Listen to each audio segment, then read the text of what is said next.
I think flexibility is key. So when you're trying to avoid pitfalls or looking at ways to avoid issues later, would be to try to build in some flexibility to where you go. You always want to try to find that location that's going to have foot traffic or cars going past your site, because it really comes down to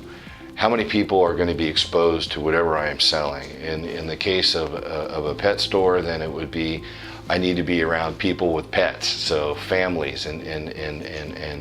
single family residences. But when you're looking at what to avoid,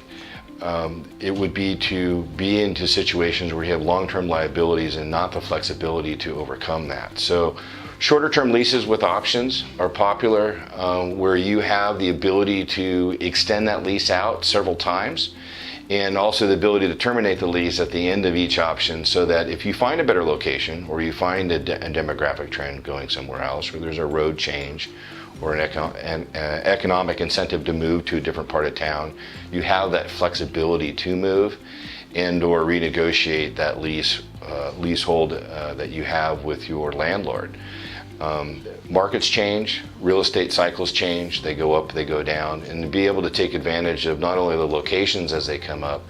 but to use the economic factors that are around you as incentive to negotiate better deals for yourself is going to be key. If you are absolutely certain about a location and you are in a position where you have to sign a long-term lease, then you could put in things like percentage rent, where the landlord benefits with your sales as they go up, or they don't. If you're struggling with sales, there could be options in there where your rent goes down if you don't hit certain levels. So some of that is negotiated, but I think the biggest factor would be having the flexibility to make a different tact as the business climate changes. If you have a situation where you're in a long-term lease where a lease payment is a very high percentage of your cost typically, and if that lease payment is too high of a percentage of your gross receipts, then that could put a burden on your company long-term. And there will be fluctuations from year to year, but as you go into those long outlays of capital that could put your own business at risk if that